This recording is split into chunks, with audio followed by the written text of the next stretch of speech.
ئێوارەتان باش بینەرانی یادیزی پێشنگ تیV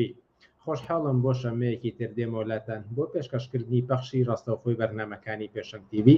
ئەمڕۆ بەرواری 30 تەمموزی 2022 من بنارم و بەرنامەکانی ئەمڕۆ بە شێوەی ڕاستەوخۆ پێشکەشتان دەکەم ئێوەش دەتوانن بە سەرنج و تێبینیەکانتان بەشداری لە بەرنامەکانی ئەمڕۆ بکەن بە نووسینی کۆمنتێک.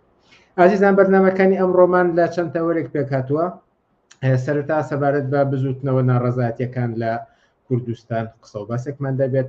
پاشان سەبارەت بە یەکێک لە بەڵگەنامەکانی کۆنگرەی پێنجی حیزبی کۆمونیستی کرێکاری کوردستان دەربارەی بەدیلی دەسەڵاتی ئێستا کە بە کۆنگرەی نوێنەری شوراکانی خەڵک ناوبراوە گفتوگویەکی ترمان دەبێت و وا لە کۆتاییشدا گویستی ئەنجامی ئەو کەمپینە دەبین کە بۆ کرێکارانی ژینگە پارێزی دەڤەری پشتەر و پرتوێن بە ڕێکخرابوو. ئێمە لە بەرنامەکانی پێشتردا چەند بەرنمەیەکمان لەسەر ئەنجامدا بە گرنگمان زانی کە ئەنجامی ئەم کەمپینەش بە ئێوە ڕابگێرین. لەگەڵمان بن بۆ بەرنامەکانی ئەمڕۆمان.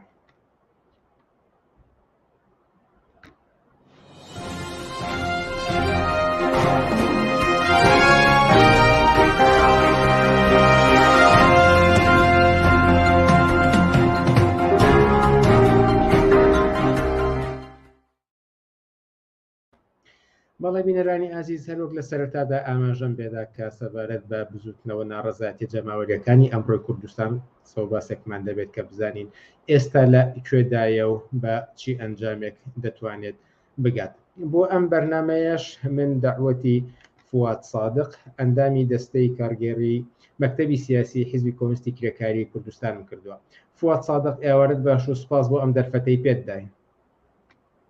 سپاس بۆ دەرفەتەکەی. پرسیارێکی گشتی، ئێستا بزوتنەوە ناڕەزایەتی جەماوەریەکان لە کوردستاندا لەکوێیە؟ زۆر سپاس. ڕاستی بزوتنەوە جەماوەریەکان ئینێکی لێ بکەی زیاتر لە مۆقعێکی بەرگریدایە لە سەراسەری کوردستانە وجودی هەیە، ئەوەی کە هەموو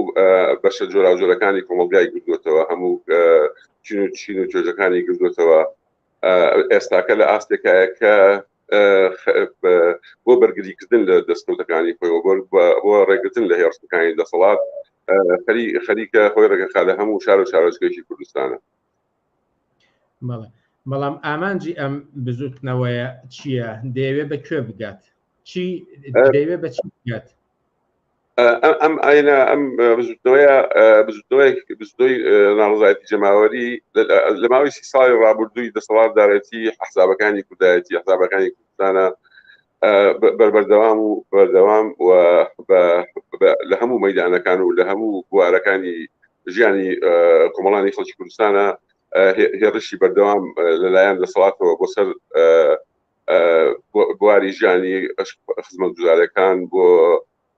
ئازادیەکان بۆ هەموو ئەو مەسەلە لێرە و دەستی پێ کردووە. ینی کارنامەی دەسەڵات ئەوە نەوتراوەتە سواوە، بەڵام لە ئەسڵەکە ئەوەیە کە دەسەڵاتداران لە هەموو بوارەکانی ژیانە هێرشیان هێناوە بۆ دەستکەوتەکانی جەماوەری خەڵکی کوردستان لە هەموو بوارەکانی ژیاندا، لە هەموو مەیدانەکانە، لەباری کۆمەڵایەتی سیاسی ئابووری لە هەموو ئەو مەیدانانەیە هێرشی هەمەلایەنی کردووە بۆ سەر جەماوەری خەڵکی کوردستان. خەڵکی کوردستانیش لە بەرامبەر ئەمەیە بێدەنگ نەبووە لە اعتراض و ناڕەزایەتی جۆرا و جۆرە خۆی نیشانداوە، ناڕەزایی دەربڕیوە، بزوتنەوەیکی زوندووە. ئەم بزوتنەوەیە بەردەوام لە مەقاینایە دەسەڵاتیش زۆر جار یان بە فریودان یان بە سەرکوتکردن پاشەکشەی پێکردووە. بەڵام شێوەکانی دەربڕینی ناڕەزایەتی لە کوێدا بەرجەستە دەبێتەوە؟ ئەوەی من سەرنجم داوە هێشتا ڕوتی چاکسازی ئەوەی کە بتوانێت ئەم دەسەڵاتە بگۆڕێت، ئەم حکوومەتە بگۆڕێت باشتری کە بە جۆرێک هێشتا زیندووە. ئێوە چۆنی لێ دەڕوانن؟ بزوتنەوەی ناڕەزایەتی جەماوەری لە با بڵێن دوو بەشیان، دوو باڵیان لە دوو شێوە پێکات و بەشێکیانەوەیە کە خوازیاری لە لابردنی دەسەڵاتە، خواردنی خوازیاری وەلانانی دەسەڵاتە. بەشەکەی تری بەشی ڕێفۆربست، بەشێکی بەناوی چاکسازی، بەناوی ئەمانە لەژێر ئەوەی کە لا يزال مەسەلەی پەرلەمان و خەباتی پەرلەمانی جێگاوەرگایشیە بۆ ئەم مەسەلە لە 30 ساڵی ڕابردووە ئەوە ئیسپات بووە کە ئەم مەسەلەی قۆڵکردنە چاوی خەڵکە خەباتی پەرلەمانی ئیسپات بووە کە بەغەیری ڕسمیەتدان و شەرعیەتدان بەدەسەڵات بە بڕیارەکانی بە سیاستەکانی بە هەموو ئەمانە ئەم باڵی ڕیفۆرمە بەشێکە لەباری لەو بزوتنەوە ناڕەزایەتی کە هەیە ینی لەناو بزوتنی ڕاڕەزایەتیە دووشت بەدیەکەی بەشێکانەوەیە کە پێی وایە چارەسەری کێشەی خەڵکی کوردستان چارەسەری بنەڕەتی بۆ کێشەی خەڵکی کوردستان وەلانانی ئەم دەسەڵاتەیە بەشێکشیەوەیە کە دەورانی خۆیان کەچار خەڵک و سواری شەپۆلی ناڕەزایەتەکانی خەڵک بوون و دواتر خۆیان چونە دەسەڵات و پشتیان لە داواکاری خەڵکی کوردستان کرد ئەوەی کە لە بزنەوەی گۆڕان لە بەرامبەر خەڵکی کوردستانە کردی و خەڵکی کوردستانی بێئومێد و بێهیوا کرد لە بەرامبەر ئەحزاب و خەواتی حزابەکانە ئەوە ئێستش خەریکە بزنەوەی خەریکە نەوەی نوێ هەمان دەوری بزنەوەی گۆڕان دەبینێ لە بێئومێدکردنی خەڵک و خۆش باوەڕبوون بەرامبەر بە خەباتی پەرلەمانی و مەسەلەی چاکسازی و مۆزوعی ڕیفۆرم. ئاماژەتان بە ڕۆڵی گۆڕاندا کە پتر لە 10 ساڵ بەر لە ئێستا هاتە مەیدان و جەماوەرێکی زۆری ناڕازی دوای کەوتن. من بە جۆرە ئیحساسەکەم کە هێشتا لە نێو خەڵکی ناڕازیدا ئەم جۆرە لە چاوەڕوانی هەر هەیە کە لایەنێکی تر فریاد ڕەسێت کە نموزەجێکی تر وەکو گۆڕان بێت خەڵکی ڕزگار بکات. واتاگەر بە شێوەیەکی تر بڵێم کەمتر خەڵکی ناڕازی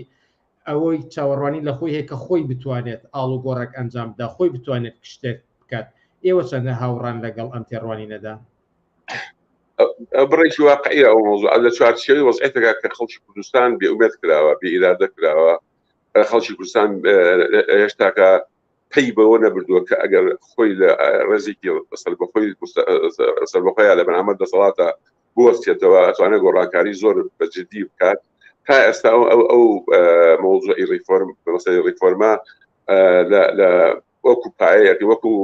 دیاریەک ماوەتەوە لەناو خەڵکی کوردستانە مەسەلەکە ئەوەیە کە هەتا ئێستا خەڵک لە بچووکەم لە دەورانی چاوەڕوانیدایە هەلو مەرجەکە ناشۆڕژیاریە بۆیە هەمیشە بەدای ئەوەیە کە گۆڕانکاری لە خودی ئەم دەسەڵاتەیە و ئەوەش کە باوەشێنی ئەم ئیناکە لە دەورانی پێشوا گۆڕان کردی و لە ئێستای بزودەوەی لە ئێستاەوەی نوێ خەریکی ئەو کارەیە. بەڵام مەسەلەکە ئەوەیە کە جگەر لەوە دەسەڵات خەریکی دووشتی ترشیانەوەیە کە خەریکی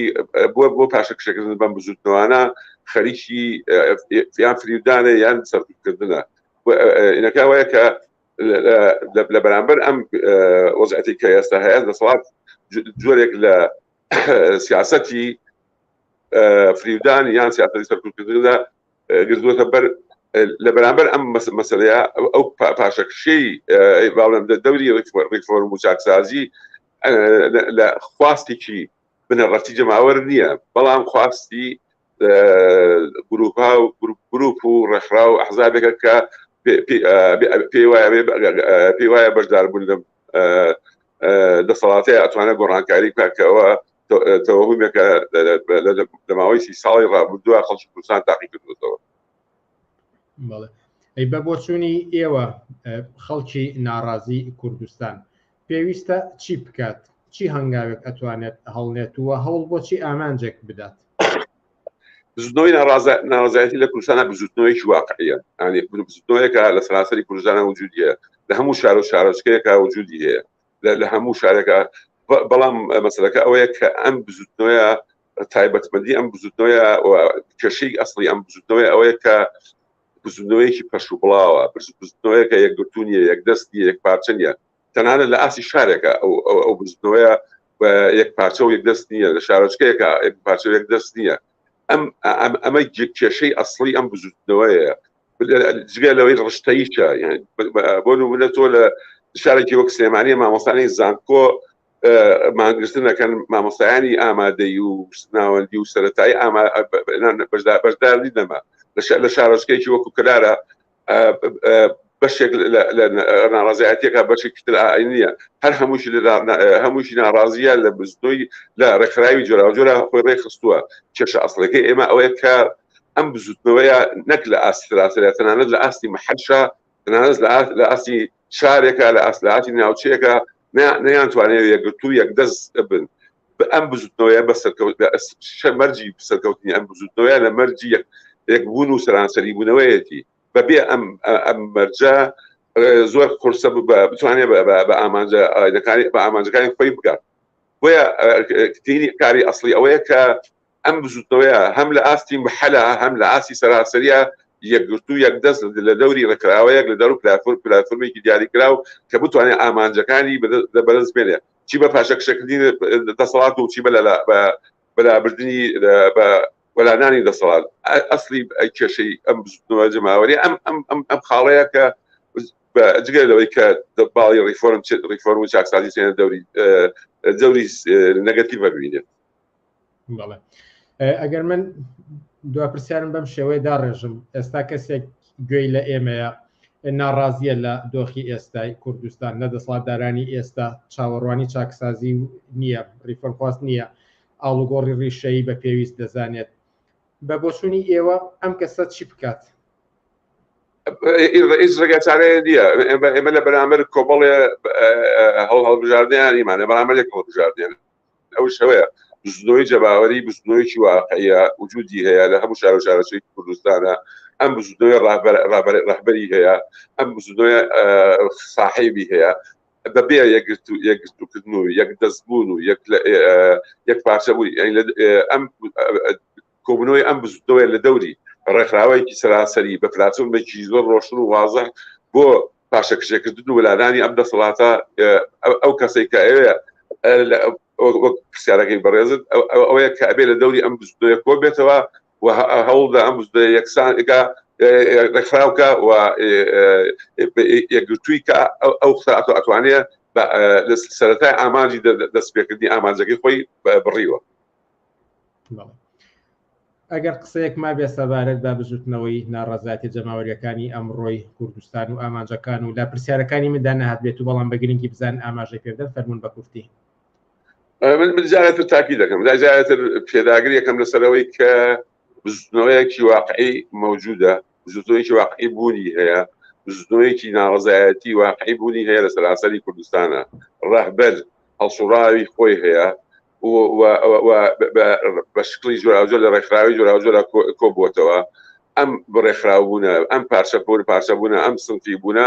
ناتوانێت وەڵام دەرەوەیەکی واقعیانەی ئێستەی هەڵومەرجی کوردستان بێ و ناتوانێت نە پاشەکشێ بە دەسەڵات بکە و نەشتوانێت ئەم دەسەڵاتەوە نابدێ بۆیە ئەسڵی باسەکە ئەوەیە کە ئەگەر ئەم بزوتنەوە یەک پارچە یەک دەست یەک دەنگ یەک پلاتفۆرم نەبێت ناتوانێت ئەو دەستکاتانی بەدەست بێت. فواد صادق ئەندامی دەستەی کارگێری مەکتەبی سیاسی حیزبی کۆمونیستی کرێکاری کوردستان زۆر سپاس بۆ ئەم دەرفەتەی پێداین و بەشدار بوویت لە بەرنامەکانی ئەم شەوی پێشەنگ تیڤیدا. زۆر سپاس بۆ ئێوەش. ئازیزان بەرنامەکانی ئێمە سەبارەت بە بزوتنەوە ناڕەزایەتیەکان لە هەفتانی ئایندەتردا لەگەڵ هەڵسوڕاوانی ناڕەزایەتیەکاندا بەردەوام دەبێت. بەڵام بۆ ئەمڕۆ هەر بەشێکی تر لە سەبارەت بە بزوتنەوەی ناڕەزایەتی جەماوەری و بەدیلی دەسەڵاتی ئێستای کوردستان کە لە کۆنگرەی پێنجەمی حیزبی کۆمونیستی کرێکاری کوردستاندا بە نوێنەرانی شوراکانی خەڵک ناوبراوە بەرنامەی ئەمڕۆمان دەبێت وشانێک و دێنەوەلاتەن بۆ پێشکەشکردنی ئەو بەرنامەیە.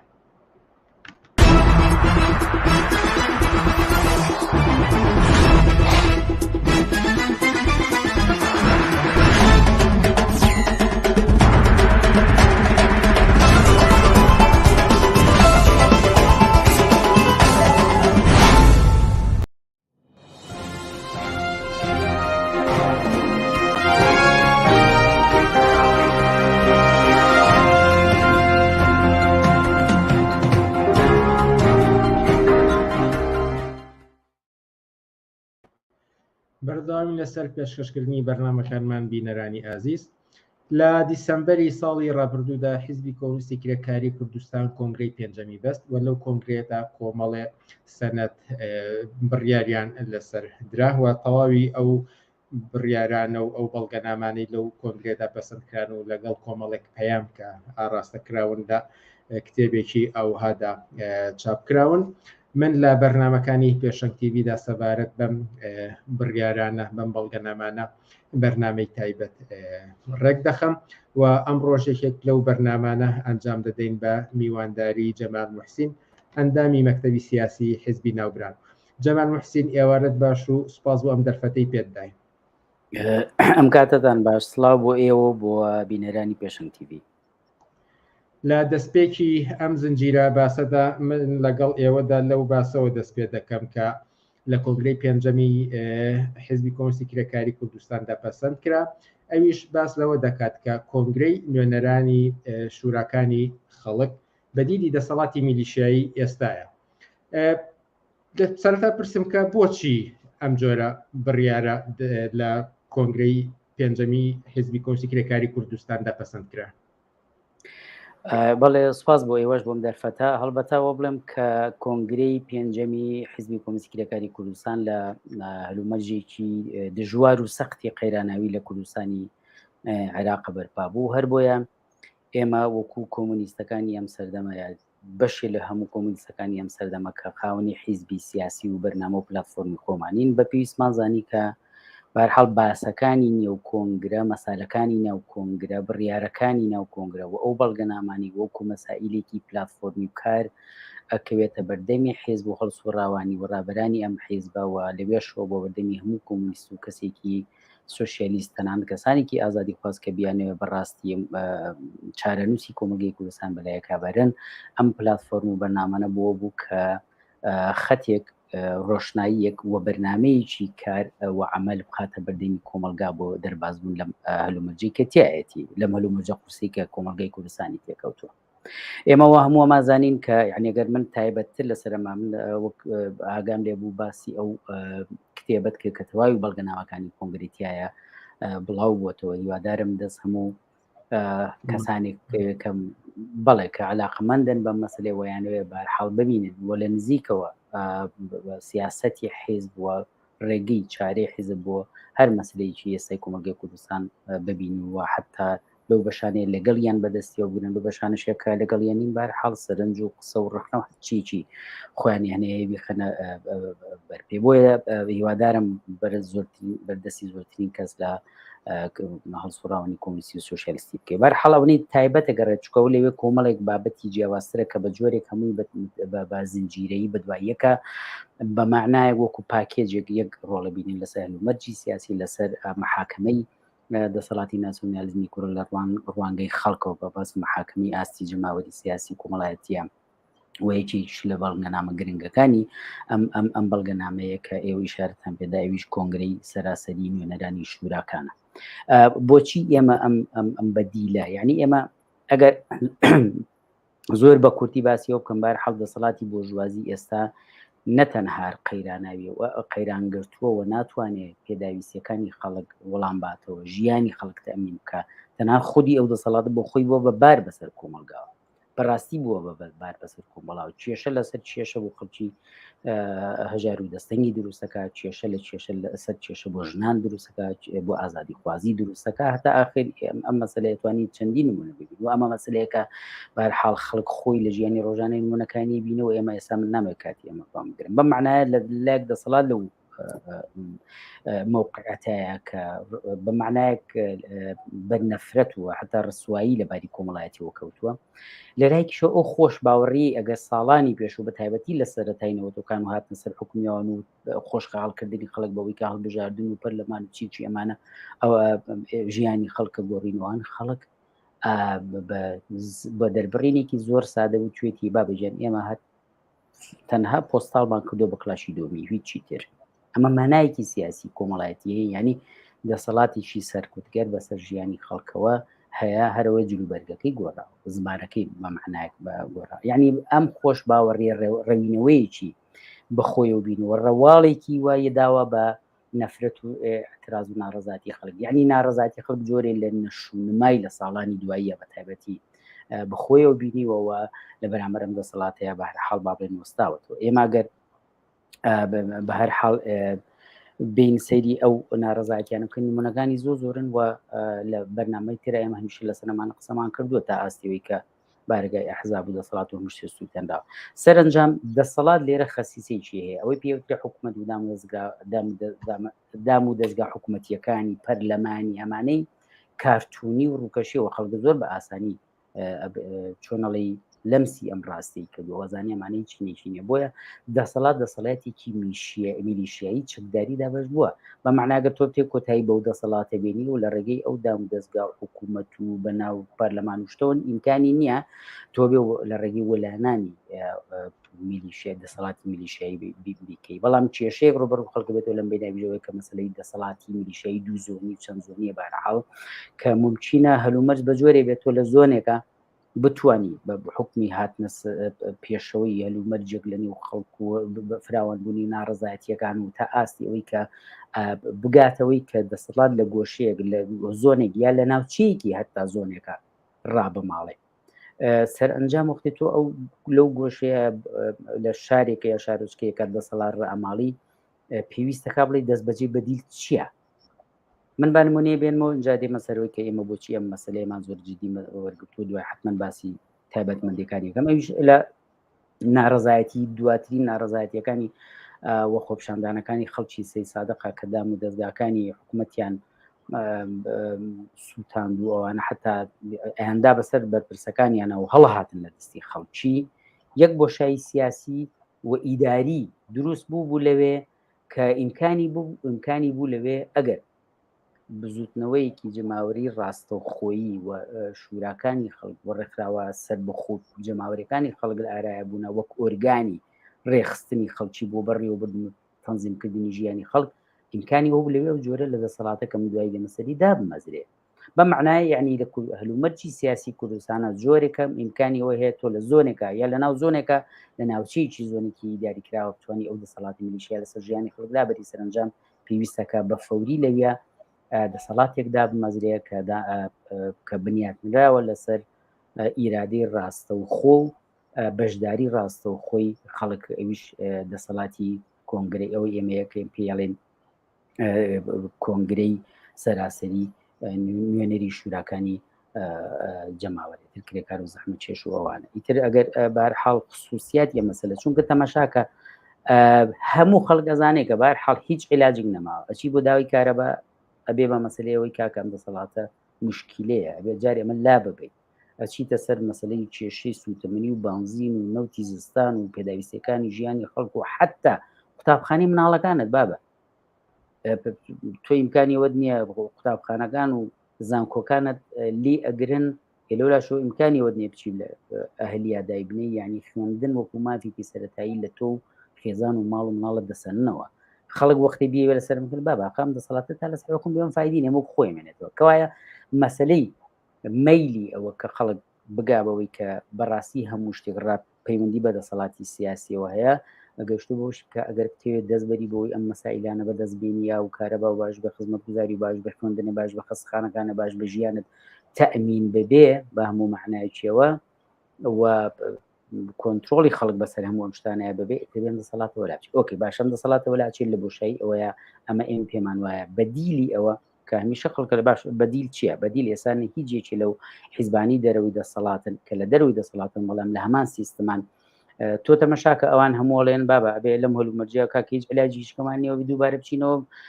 بەردەم سنووخەکانی دەنگان و دیسانەوەیانە دەورەیەکی تر خەڵک فری و بنەوە ئەمجار بە ناوی چاکسازی ئەوجار بە ناوی وعد و وعودی درۆینە و خۆ هەڵواسین بە ناڕزایەتی خەڵک و کردنی ئەوەی کە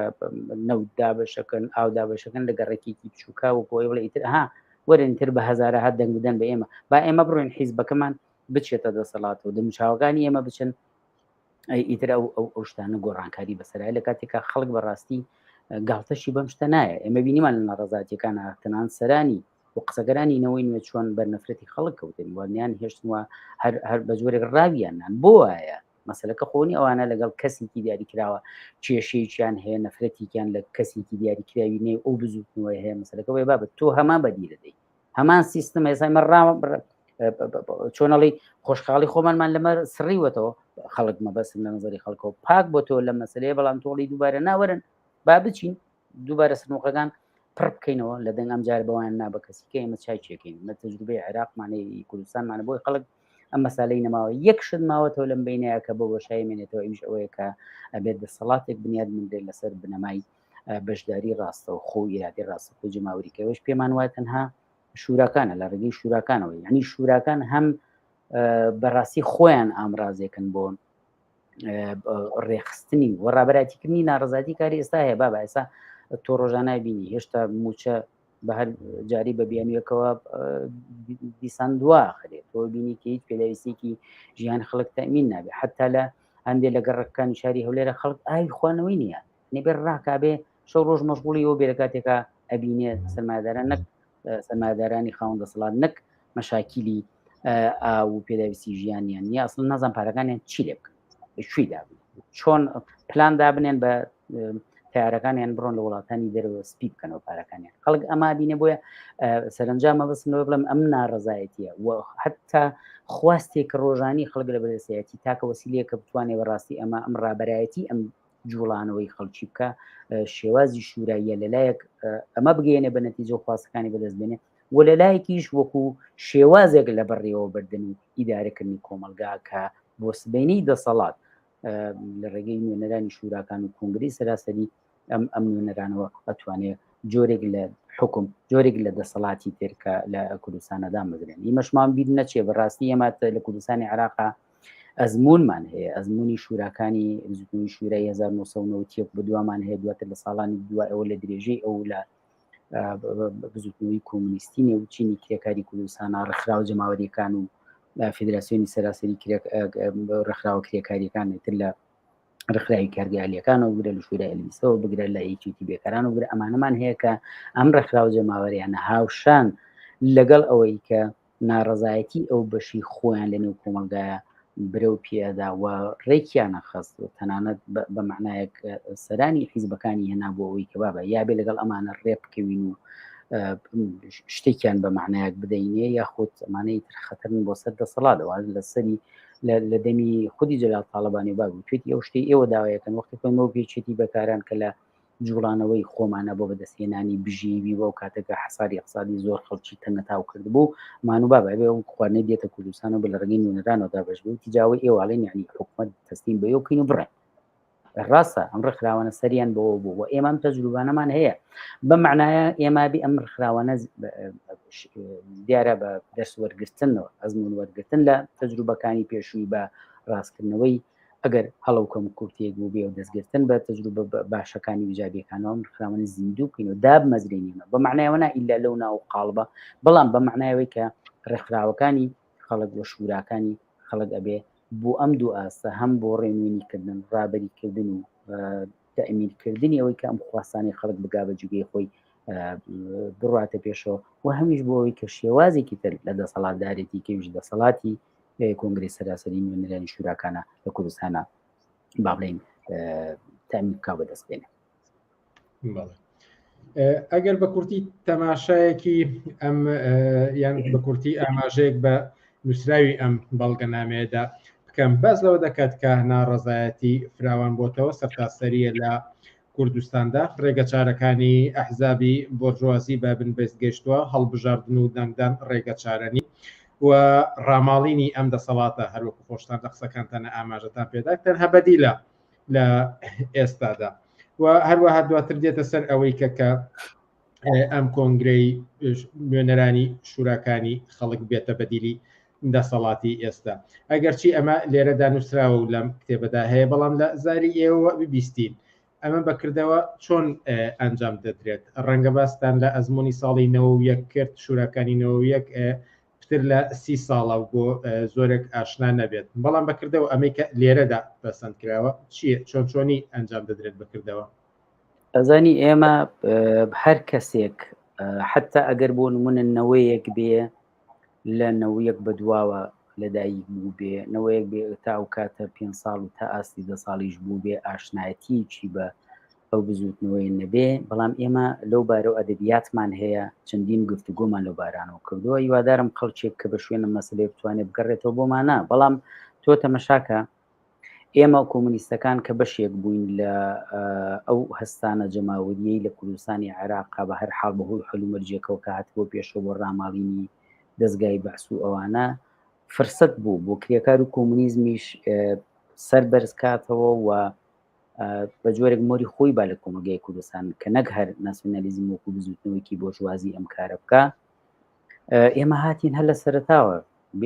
بێت پێش ڕاماڵینی بەعس کۆمیتە شۆڕەژێرانەکانمان دروست کرد، کۆمیتە شۆڕژێرەکانمان دروست کرد و کە دەورمان بوو لەگەڵ خەڵکا لە گرتنی ئەم نەسوورەکە و ئەم نەکەوتدام و دەستگاکانی بەعسوانە بار حاڵەوە بەجێ خۆی، بەڵام یەکسەر بەدوای ئەوەیە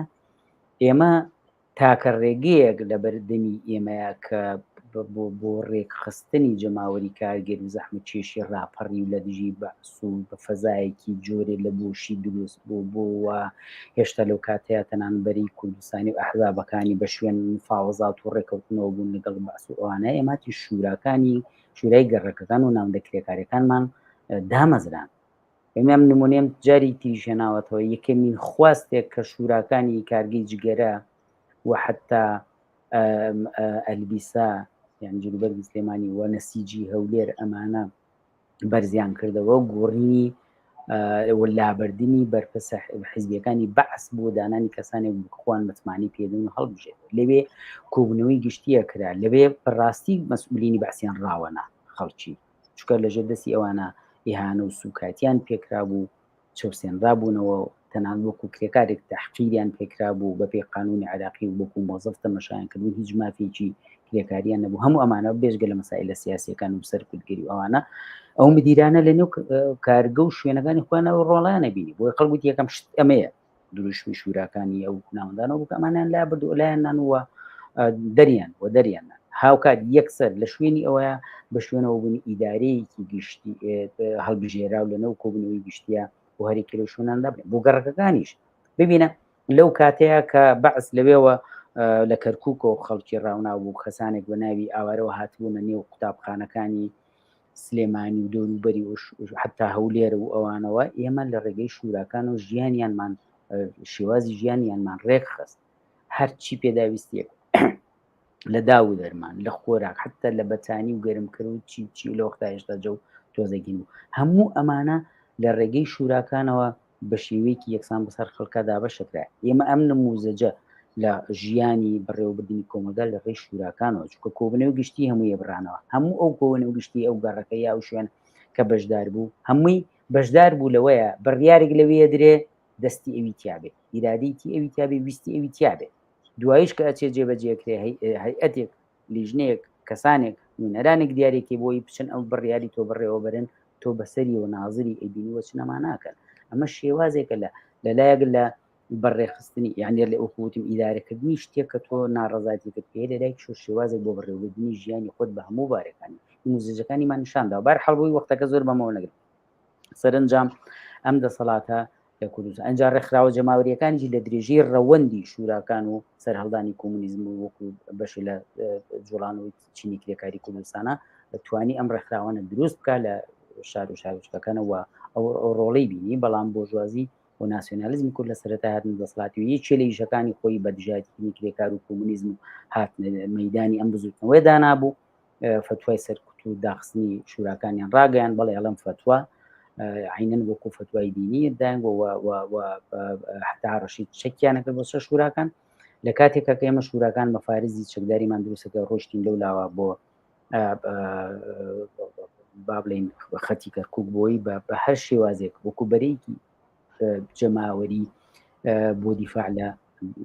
خەڵک و شوراکان دروست بکەین لە دژی گەڕانەوەی بەعز ئەوان خەریکێم جۆرەکانانە بوون. سەرنجامەوە بوو شوراکانیان سەرکوت کە بەڵام دوای ئەوە لە درێژەی ڕەوەندا ڕێکخراوە جەماوەریەکان دروست بوون، واش کەسێ بێتوانێت بگەڕێتەوە بۆ تاریخەکانی ئەو بابەتەکە ئێمە لەو بارانەوە بارحاڵ بڕێک لە ئەدەبیاتمان لەبەردەستا هەیە. بەرنامەکە ئەمەنیە، بەڵام سەر ئەنجام وەکو لە قسەکانی پێشوا وتم ئەم دەسەڵاتە هەلێکی تری نەماوە بێ خەڵکە بێ لە سەری خۆی لای ئەو کۆتایی بەم دەسەڵاتە بێن لەویش لە ڕێگەی وەلانانی ئەمەوە بێ کە ممکنەوە کوتم لە زۆنێکایە لە ناو زۆنی کشە لە ناوچەیەکی دیاریکراوکرێت. سەرنجام تۆ ئیدارێکت پێویستە بۆ ئێرە جاگەر ئیجازە بن من دێمە سەرەوە کە ئێماڵێن ئەم ئیدارەیە ئیداری شووراییە چییەوە لە ئێستای کوردستانی شە بەڕاستیەوێ ئەم شتە چی بکات؟ بەڵێ من ئەمێ باسی ئەوەش بکەم کە لێرەدا باسی ئەوەی کردووە کە خۆی ڕادەگەیەنێت ئەم کۆنگرەی نوێنەرانی شوراکانی خەڵک وەکو بەدیلی حکوومەتی ئێستا لە دوای ڕاماڵینی دەسەڵات ئێستا زۆر خاڵیشی باس کردووە کە چی دەکات وەکو هەڵوەشانەوەی داون دەستگاکانی ئێستا و ڕاگەاندنی ئازادی بێقەیت و شەرتی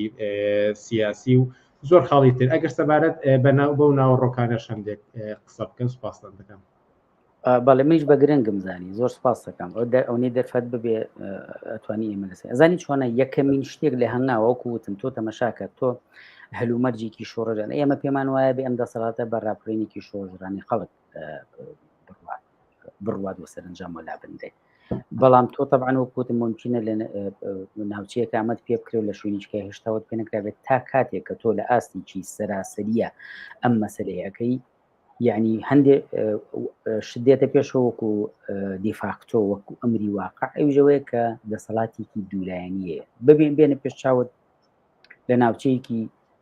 زۆنی زەردا خەڵک هەستێ و فعلەن لەو شوێنە دەسەڵات ڕابماڵێ ئیمکانی هەیە لەوێ ئەم شتەوە ئێماڵی نەبیەکس فەوری خۆی ڕابگەێنێ کێسە باسیەکەم کۆنگری سەراسەری نوێنەرانی شوراکان ئەتوانێت لەو شوێنەیە یەکسەر خۆی ڕابگەێنێ هاوشانی ئەو بەشەی تری بەدەست ئەو دەسەڵاتداری زۆن و ماوەکەی تر ناتوانانی ئێرە بگرێتەوە باسێکین چۆن ئەمان ناتوانین پارێزگاری لێ بکەین ئەوە بکە حکم بکە هاوشانی ئەو دەسەڵاتەش کە هێشتا لە ژیانە ماوەتە حکم کات تا سەراسەری تر هەموو جەماوری کوردستان بەدژێمانە هەڵەسێ و لە ڕاپڕینێکی شۆڕەجەڕانەیە هەموو ئەمانە کوردستان لە هەموو ئەمانە پاکەکاتەوە ڕاماڵێ بۆیە یەکەمین هەنگاوێک وایە لە هەر شوێنێکەوە طبعاً ولا ئاسی کوردستانی شەکەگا بۆ مەسەلەیە ئەوەیە کە یەکەمی شتەوەیە کە کۆنگری ئەم کۆنگری سەراسەری هینە با بڵین خۆی ڕابگەێنێ وەکو یعنی بە عنوانی حکوومەتێکی ڕسمی حکوومەتێکی یاسایی لە کوردستانە بۆ ئەمە تا کاتێک خۆی ئاماداکە بۆ بەرپاکردنی ئاشکرا و با بڵین ڕسمی یا ڕەفەرمی و کۆنگرەی دامەزرێنەری حکوومەتی ئایندا بەم معنایە ئەم شتە دەسەڵاتێکی موەقەتیە بێت تاچی ئەم زمینە بۆ ئەم مەسەلەیە کارەکە طبعاً تر لەم مدەتەیە تۆ پێویستەکە کۆمەڵی کۆڕانکاری فەوری لەم کۆمەلگایە بکەیت و چۆن ئەوانە لە دەسەڵاتی خۆیانە یەکسەر هاتن لە سەرکوتی شوراکان و هێرش بەرەو کرێکار و کۆمونیزم دەستیان پێ کرد بە خەڵکیان فریدا کە گوایەوە هەڵبژاردن ئەوەیە دەسەڵاتی خۆمان لێوە سەقامگیرکی تۆش ئەبێ لەم بارەوە خەڵکی کرێکار و زەحمەت کێشیش ئەبێ فەوری خۆی بۆ هەنگاوەکانی خۆی حاضرکە یەکەمیانەوە ڕاگەیاندنی ئەوە بوو بە معنای یعنی ڕاگەیاندنی دەسەڵاتی کاتی موقتی ئەم کۆنگرەی سەراسەری شوراکانە و ئەمە بکات زۆر مهمە ئێمە لەگەڵ هەنگاوی یەکەمی ئەم ڕاگەیاندنەیە ئەوەش ڕابگەینی کە لەگەڵ هەموو وڵاتانی دراوسێ دەوڵەتەکان و خەڵکی جیهانە ئێمە چۆنەڵی ئاشتی ڕاگەین ئێمە ئەگەر ئێمە بەم جوگرافیایە شەو دەست بۆم کارەبەرین لەگەڵ دوای باسێکم چوارچێوی عێراقا لەگەڵ ئێرانە لەگەڵ تورکیا لەگەڵ وڵاتانی جیهانە و لەگەڵ خەڵکی جیهانە ئێمە ئاشتێک ڕاگەینی بە معنایەوەی کە ئێمە ئەمە ئەم کارە بۆکەین کە خەڵکی کوردستان بەرەو حەوانە و خۆشگوێزەرانی بچێ ئێمە بۆی ناکەین کە بە گشتی شوێن و ئەوەی کا بچین بە تمانەمە شوراکانی خەڵک بڕێ لەسەر بدەن سێمین خاڵیان ئەوەیە کە تۆ بێ توانایی بەرگری لە خۆکردنی ئەم شورایانە ئەم کۆنگری شورایانە بەرامبەر بە هەر پیلانێکی کۆنە پەرستان بە تایبەتی تو تەماشاکە تەجروبی دنیا ئاوایە کە دەسەڵات تۆی فەوتێنی پاشەکشاکە بۆ شوێنیشکە بەڵام خۆی ئاماداکە بۆی کە دەسەڵاتی داڕۆخاو دووبارە دابمەزرێن یان ئەو بەری کۆنەپرسی کۆمەلگا لە دژی تۆ کۆبکات و تۆ بێت توانایی چیەوەت ببێ کە بتوانانی ئەم دەسەڵاتە پارێزی چوارێمیان ئازادی بە قەید و شەرتی سیاسی هەر حیزب و ڕێکخرا و کۆمەڵێک ئازادە بێ هەموو کەسێک دەتوانێت خۆی بێ بەرنامەکەی خۆی بە شێوەیەکی سیاسی بخاتە تەنان بەردەمی شوراکان ئەوەی تر خەڵکە لە شوراکان و کۆمنی خۆیان بڕیارەدا هۆشیارانە چێ لەگەڵ ئەو بەرنامەیە یاغلی نەبیێرێ یاغلی نەبیێرێ ئەمە پێمان وایە فەزایەکی ئاوا کراوە خەڵکی ئەوە هوشیارەکاتەوە کە نەڕواجاریشکە و هێزە کۆنپەرستانە یان ئەو هێزانی کە بەشی بوون لە سیستمە دووبارە با بڵێن هەڵبژێرێتەوە خاڵی پێنجەمیانەوەیە کە ئەم شتە سەراسەری کە دروستە بێ بە فەوری کار بۆ بکە کە کۆمەک بۆ بکە کە لە شوێنی کار و ژیانە لە شوێنی ئەڵێ مەحەلی لە ئاستی مەحەلیە ئەم شورایانە لە هەم شوێنەکە بە معنای سەراسەری کوردستانە دروست ببن تاکو ماوەی 6 مانگ بۆی ئەوانش ببن ئۆرگانی مەحەلی لە هەر گەڕکێکەوە بۆ نوێنەرایەتیکردنی خۆیان لەنیو ئەو کۆنگرە سەراسەری خاڵی شەشەمیان هەرچی ئەو دام دەستگا بیروکراسیانی کە ئێستا هەیە بەڕاستی بێ هەڵبۆشێتەوە حکوومەت پەرلەمان سەرۆکاتی هەرێم تەنانەت هەموو ئەو هێزە چەکداری و ملیشیانی حیزبیەکان و هەرچی کەرەسەی سەربازی و دارایی وەچی ممتەلە کاتێک ئەو دەستگایانە دەستیان بەسەراگرتووە لەلایەن شوراکانی کۆنگرێ سەراسەری نوێنەری شوراکان و دەستی بەسەرا بگیرەوە بۆ شوراوەکان و ڕێکخراوە جەماوریەکانی خەڵک بۆ هێزی بە معنایە بڵێم هێزی بەرگری جەماوری بەکار بهێنرێتەوە ئەمە ئەوەختە طبعاً ئێمە بانگەوازی هێزە چەکدارەکانی ئێستاکەین بانوازی پۆلیس و ئاسایش و یا پێ بەڵین پێشمەرگ و ئەو هێزە مەوجودانێکیکن کە بەشی زۆریان لە خەڵکی کێگار و زەحمەت کێش و ئەوانە پێداتە بەهادەری بووبێ کە بێن بەم هێزەی خۆیانەوە هێزی بەرگری شوراکانەوە پێوەست ببن مەسەلەیەکەوەیە کە هەموو ئەو ماڵ و مڵک و داهات و شتێک کە لەم چەند ساڵێ لەیان ئەحزاب و سەرانیانەوە حتا دەست و پەیوەندەکانیانەوە بەتاڵان براوە دەستی بەسەرا گیراوە چەکەیی بەسەرەوە کراوە حتا داهاتی نەوت و داهاتەکانی کە هەرم خێن خزمەتی بخرێتە لە ڕێگەی ئەمە وەختێتە خزمەتی باشکردنی ژیان گوزەران و خزمەت گوزارێ شتەکانی خەڵک ئەو حتا ئەو خەڵکی تریەوەیە کە ئەو موچە نەدراوانە ئەو شتانی کە پاشەکەوت کراوانە نەی پاشەکەوت کراوە ئەوانەوە موچەی هەموو ئەوانە کرێکاران و کارمەندان و مامۆسایان و حتای پێشمەرگ و پۆلیس و مامۆسا و خانەنشین و هەمووانە بەسەر یەکەوە بە فەوری لەم داهاتی کە دێتە دەست شوراکانەوە بەزۆردا بەش بکرێتەوە و طبعاً بە پێی وەزعەتێکە ئەگەر ئاستی گرانی بچێتە سەر و ئاسی کرێ و موچانش ئەبێ بەرز ببێتەوە مەسەلەی ئاو و کارەبا و خوێندن و تەندروستی و هاتوچۆ هەموو ئەمانەوێ بە خۆڕایی بکرێ لەلایەن کاریتێکۆکە لە بەردەستیمەیە مەسەلەی بیمەی بەکاری بۆ کەسانێک هێشتا لەو کاتێ دەستیان بەکار ڕناگەوت بەڵام خوان کەسانی ئامادە بکارن طبعاً هەموو ئەو بانک و شوێنانی کە ئەو دام دەستگایانە پێشتر بیانە لەژێر دەساڵەتی ئەم حکوومەتە کاتی کۆنگرێ سەراسەری نوێنەری شوراکانە یەکەخرێ داهاتی نەوت هەموو سەرجەم ئەو داهاتانی لە خاڵی سووری و هەموو ئەوشتانەوە خەرجی و پێداویستی هەموو بجەبندی وڵات بە شێوکی شەفافان لە ڕێک بانکێکی موحەدەوە بانکێکی یەکگرتووە کە کۆنتترۆلەکەی بەدەست جەماوەر خۆیەتی و هەمووشی بە بەرچاوی جەماورەوەکە و میێدانی خەڵک سەیتریان بەسەریا هەیە ئەخرێتە بەردەستی خەڵک و لێەوە ژیانی خەڵک تامینەکەی و پێداویستیانی سەرۆکە باسم کردەوە طبعاً ئێمە بێوەش بڵین کاتێ ئەم حکوومەتە کاتیە پێی خۆی قایمەکایکی لەشتانی ئەوەیە کە هەرچی ئەو عقد و پەیمانام ئەو با بڵین گرێبەستی ئابووری تەنانەت سیاسی دیبلۆماسی ئەو جۆرەشتانی کە حکوومەتی هەرێم لەگەڵ دەوڵەت و کۆمپانیەکانە بەستوێتی و دژ بە بەژۆندەکانی خەڵکن هەڵەوەشێتەوە شتێکە بکەیتی ئەم کۆنگرێ سەراسەری شورانە خۆی لێ بڕیاری لێدا لەژێر نوێنەراتی لەژێر ڕێعاەتی کۆبوونەوە شتەکانە ئەنجا خاڵێکی تریش کە زۆر گرنگە بە ڕاستی ئەمە بە فۆری دەستی بۆ برێ لێ پرسیینەوە و دادگایکردنی هەموو کەسانەیە بە تایبەتی مەسئولین کە بەشداروان لە تاڵانی و لە سەرکۆد لە تاوانی تیرۆ لە کوشتنی خەڵک لە ڕفاندن لە هەر چێکەکەوانە دژ بە خەڵک لە ماوەی دەسڵاتەیە کردوانە خۆ نابێت لەما بە ئاسانی دەبێڵە وەکو بەرزێکی بانان بۆی دەربچن خاڵێککە کە گرنگە بەلامانەوە دین بە تەواوەتی لە پەروەردە و فێرکردن و مەسلەی ئەوانە جیاکرێتەوە و خاڵێکی تریان یەکسانی هەموو لایەنی ژن و پیا و بە فەوری بە قانون و بە یاسا تەسبیح دەکەن هەرچی قانونێک ڕعایەتی ئەمانەکە و ئەمە بخاتە ژێر ناکۆک بێ با بڵێن بە معنای لەگەڵ ئەمە هەڵاوشێتەوە مافی هەڵاتی بوونی یەکسان بە هەموو دانیشتوانی کوردستان بەدیالەوەی سەر چ زمان و ڕەگەز و دین و یان هەرچ عێرقێکن هەرچی نێکن سزای لە سێدارەدان و زیندانی هەتاتایی هەڵەوەشێتەوە طبعاً ئەو ئاوارانی بە هەر دەلیلێ بێ پێوتری ئاواری ناوخۆیی یا دەرەکی لە هاتوونەتە کوردستانەوە بە فەوری ژیانی ئیمکانێتی دابینی ژیانیان بۆ دابینەکرێ و طبعاً حکوومەتی ئەم حکوومەتە کاتی نوێ کۆنگری سەراسەری شوراکان پەیوەندی ئەم خۆی وەکو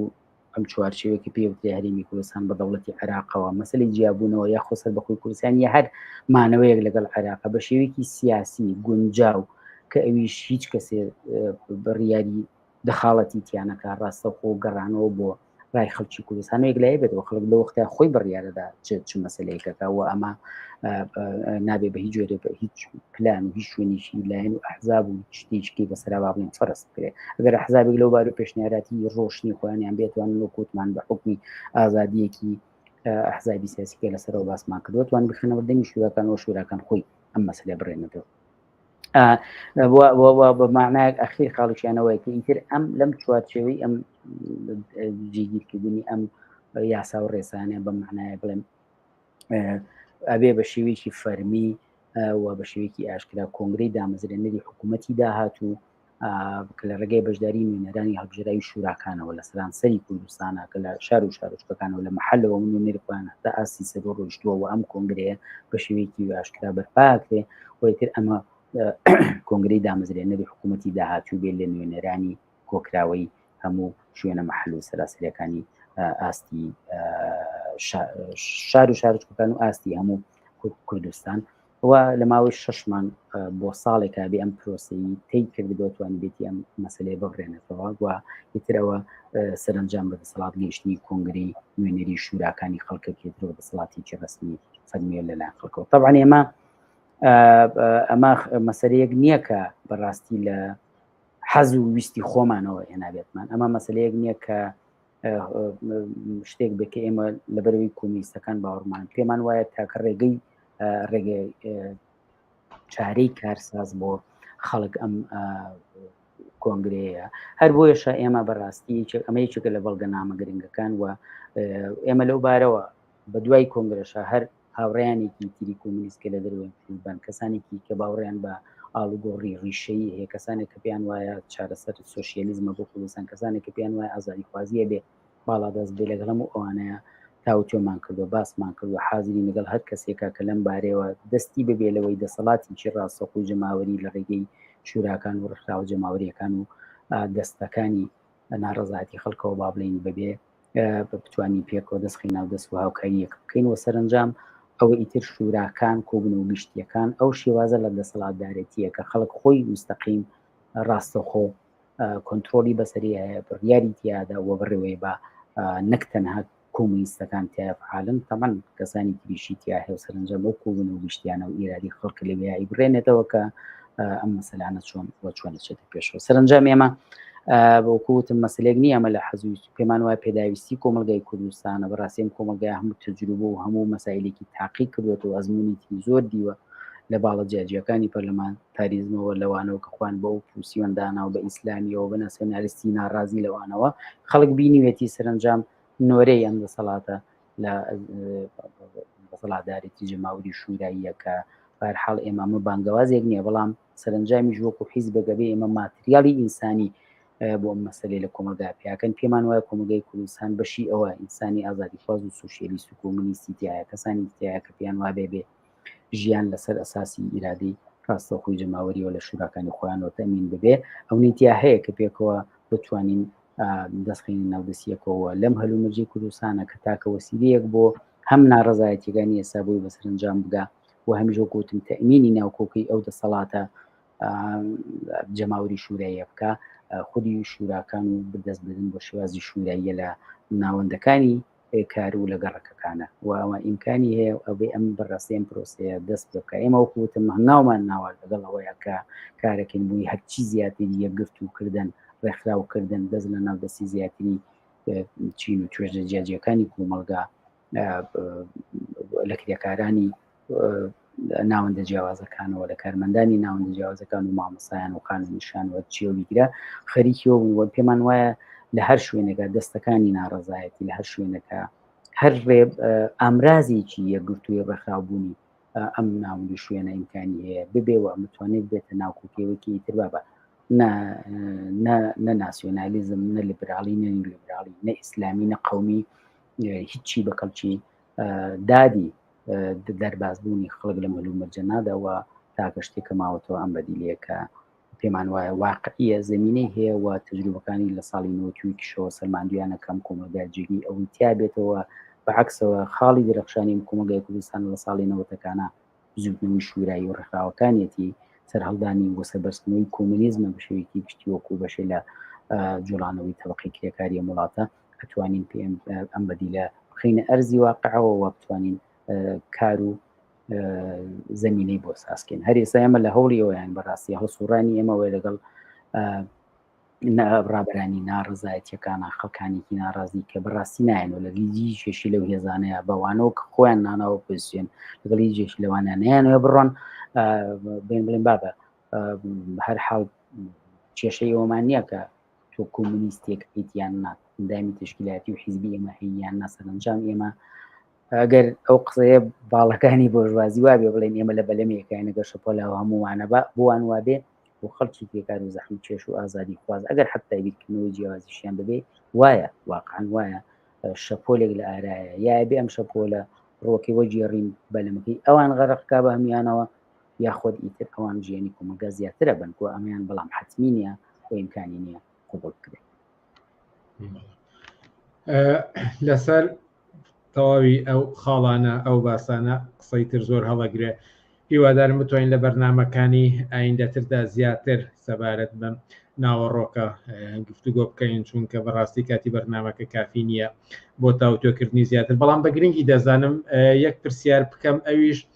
سەبارەت بە یەکێک لەو خاڵانەی کە ئاماژەت پێدا ئەویش ڕاگەاندنی ئاشتی لەگەڵ وڵاتانی دراوسێدا ئەبێ پرسم ئەمە چەندێک واقعیە کاتێک کە دەبینین وڵاتانی دراوسێ لە شکلی جمهوری ئیسلامی ئێرانە لە وڵاتێکی وەکو تورکیای ئۆردۆگانە ئەمانە ئەتوانن پابند بن بەم ئاشتیەی کە کۆنگرەی نوێنەرانی شوراکان ڕایدەگەێنن یاخود ڕێگە نادەن کە موزەجێکی لەم چەشنە دراوسیان بێت. ئەزانی پێشەوەی بڵێم حەزەکەم پێشنیارە بخەمە بەردەم پێشنگ تیڤ مادەم باسیوت کە من پێم وایە جێ خۆشحاڵیە کە تۆ بتەوێت بەڵگەنامەکەی بەڵگەنامەکانی کۆنگری 5 لەم بەرنامەیە بەدووە بیتە بەرباز حتا لەسەر ئەمەش من پێم وایە لەسەر هەر بەڵگەنامەیەگە پێویستێ بە بەرنامەی ترە ئێمە لە ڕابری حیزب ئامادەین ئەگەر لەسەر خاڵ بە خاڵی ببێ ئەنجا ئێمە سەرەوەی ئەم خاڵی ئەزانی چۆن ئێمە کاڵین ئێمە شێوازێکی تر لە حکوومەت لە کوردستانە ڕائگەیەندێ کە شێوازێکە ڕاستەخۆ لە خەڵق و جەماوری کرێکار و زەحمەت کێشەوە هەڵقڵاوە بێگومان ئەمە بێدەرەسەری نابێ بێگومان ئەمە هەروە چۆنەڵی جادەکە تەخت نییە لە بەردەمیە و هەموو دەوڵەت بەتایبەتی لە هەلومەرجی ئێسا و دەوڵەت زلێزانی ناوچەکە هەوڵی ئەوادەن بەڵام ئێمە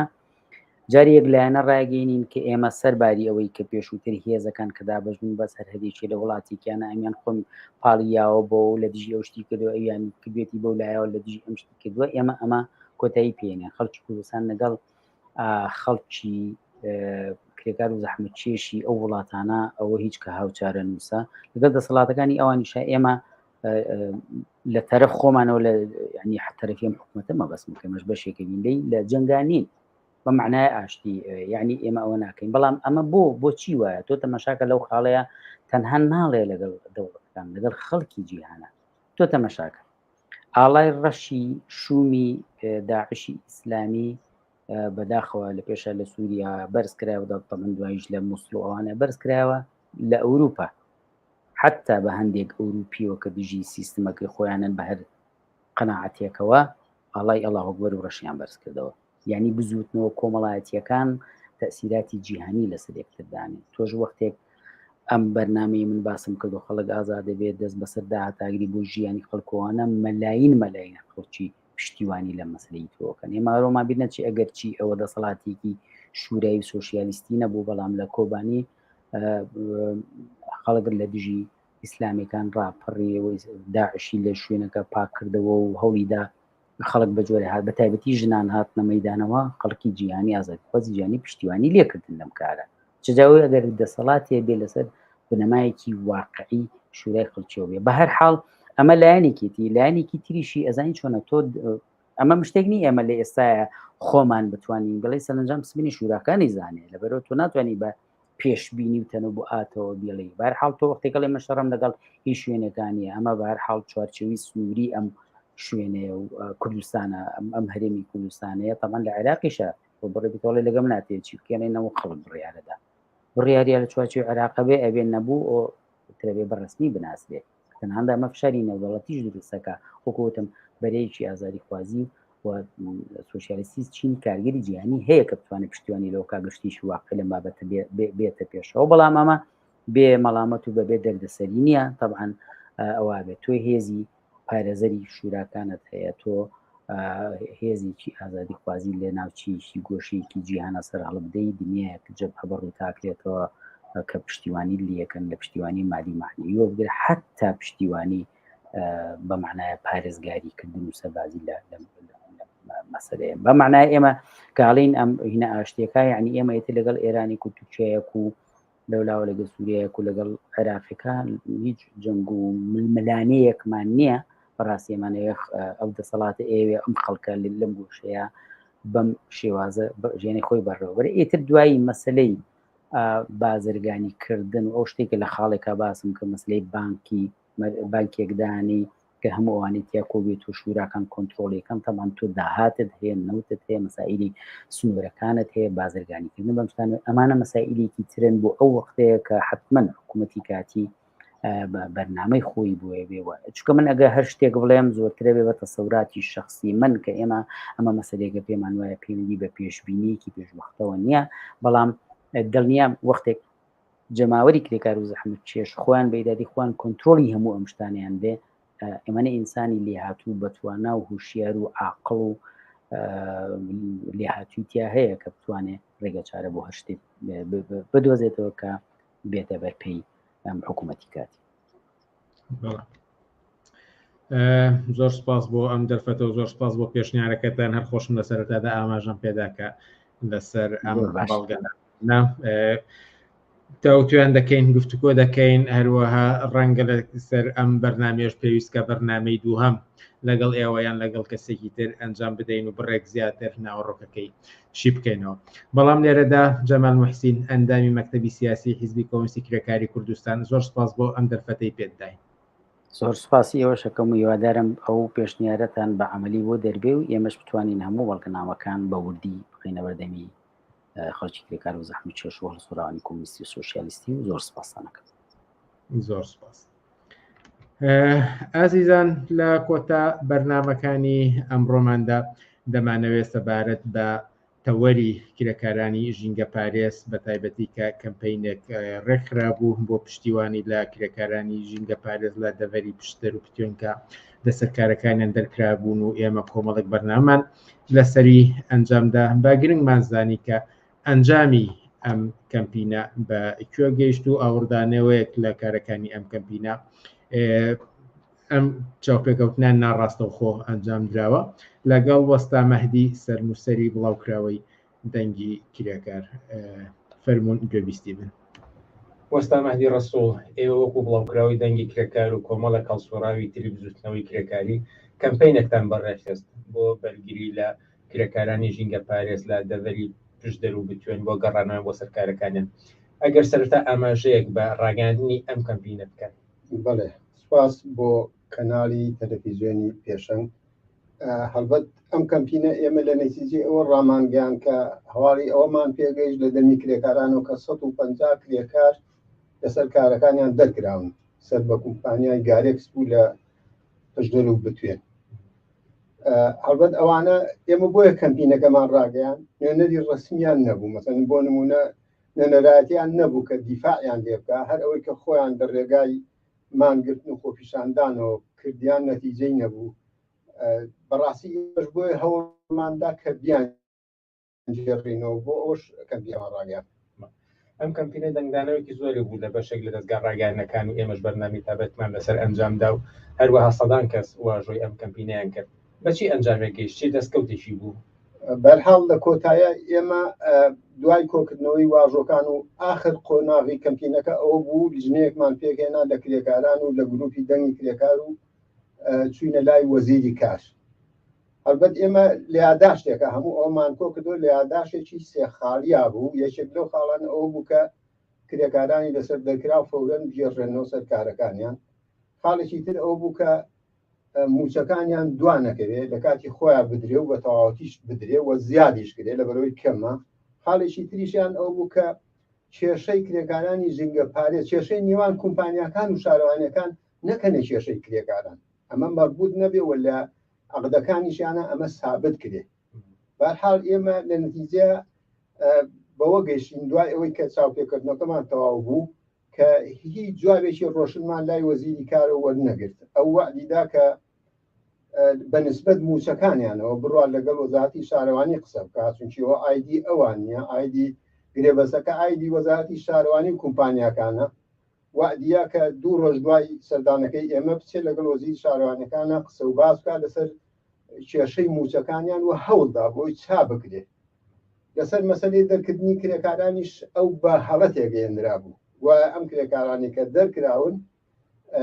لە گرێبەستێکە گرێبەستەکە تەنها بۆ ئاودانی باخچەکانە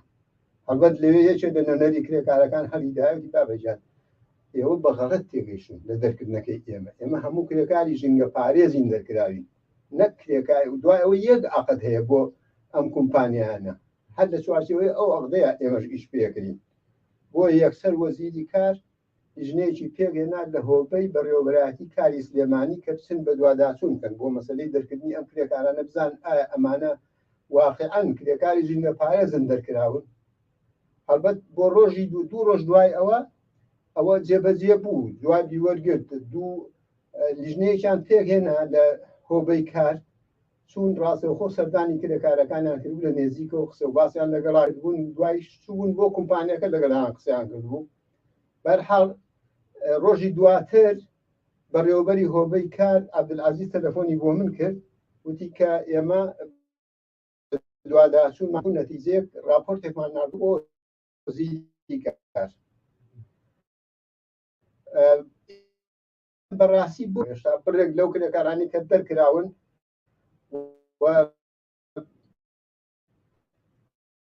بە جۆرێک قبولیان نەکردۆ بچن مەڵبەند و چۆ حتا لای شخصیاتی ژەمانیان قبول نەکردووە هێشتا نەگەڕاونەتەوە سەرکارەکانیان بەشێک لەوانە ساحقن بەشێک لەوانە کرێکاری پاکەرەوەن لە بەشە زۆرا جۆرەکان بەرحاڵ ئێمە هەتا ئێستاش هەر هێشتمانەتەوە هەر متابعاکەین زانین بەکوێ ئەگا نەتیجەی بەکوێ ئەگا و دەنگی کرێکار بەجیادەوەی ئەو کەمپینەمان ڕاگەیان و هەر خۆی لە ئەساسای ئێمە بۆ هاوپشتی لە کرێکاران دامەزراوین و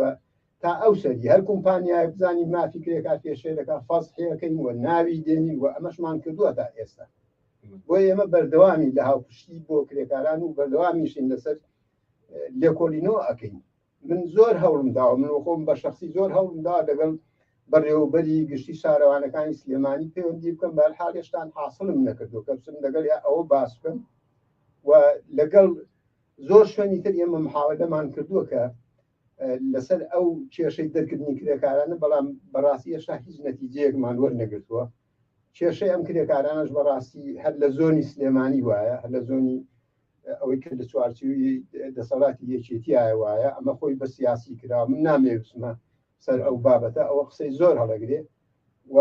ئەوە هەر کرێکارانی ژینگە پارێز نین موچەکانیان دوا ئەکەوێت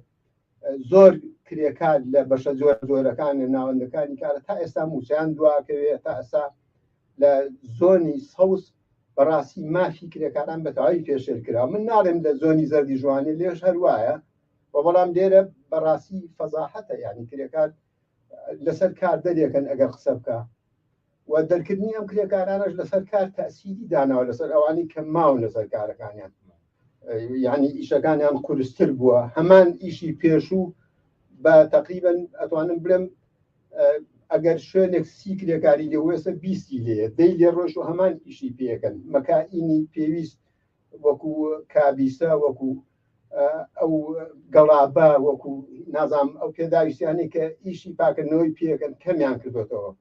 ئەمانە هەمووی لەبەر خاتریەوەی کۆمەڵە قازانجی زیاتر بکەن و کۆمپانیەکانیش بەردەوامن لەسەر ئەمیشەی خۆیان نەدەست بەرداری ئەوە بن عەقدەکانیان هەڵۆشێنەوە نەدەست بەرداری ئەو بن کارەکە ڕابگرن لەم ناوایە کرێکاران بەڕاستی یەشتان هەر زەرەرە و مەنگن بەڵام ئەوەی کە ناچارن لەبەرەوەی ئیشیکەیان دەست ناکەی هەمووی خاوەنی خێزان ناتوانن دەست بەرداری ئیشەکەیان بن کرێکاران چی ڕێگەیەکیان لە بەردەمایە بۆ ئەوەی کە ڕوبەڕووی ئەم ئەزمونەی کرێکارانی پشدەر و توێن نەبنەوەیان موچەکانیان دوانەکەوێ یان لەسەر کار دەرنەکرێن ئەتوانن چی بکەن زانی ئێمە دەمێکە لەگەڵ کرێکاران ئەم باسە و قسانەمان هەیە لەسەر مەسەلەی ئەوەی چی بکەن باشە بەڕای من کرێکار ئەگەر خۆی ڕێکخراو نەبێ دەیان دەنگی کرێکار و دەیان خەرچی کە لە دەرەوەی ئەوە ئەگەر خۆیان ڕێکخراو نەبن ناتوانن بە هیچ شێوەیەک بگەن بەسەر ئەنجام بەبێ خۆیان ڕێکخراو بن خۆیان مدافع بن قسەکەرەکانیان دیار بێ و نەتوانن بە هیچ شێوەیەک خاوەن کات مافیان بخوا بە هەر بە خۆیان نەکرێت ڕێکخراوبوون پێش هەموو شتێکە وەستا مەهدی ڕەسوڵ سەرنووسەری بڵاوکراوی دەنگی کرێکار سوپاس زۆر سپاس بۆ ئێوەش سەرکەوتوو بن بەڵای بینەرانی ئازیز ئەوەی بینیتان گفتوگۆیەکی تۆمارکراو بوو لەگەڵ وەستا مەهدی ڕەسوڵ سەرنووسەری بڵاوکراوی دەنگی کرێکار سەبارەت بەو کەمپینەی کە بۆ بەرگری و پشتیوانی لە کرێکارانی دەرکراوی ژینگە پارێزدا دەبەری پشتێن و بتوێن بەرقەرار بوو. ئازیزان هەر لێرەدا دێینە کۆتایی بەرنامەکانی ئەم هەفتەیەمان تا هەفتەی ئایندا کاتێکی خۆش بۆ هەموو لایەک و هەرشاد و سەرکەوتوو بە.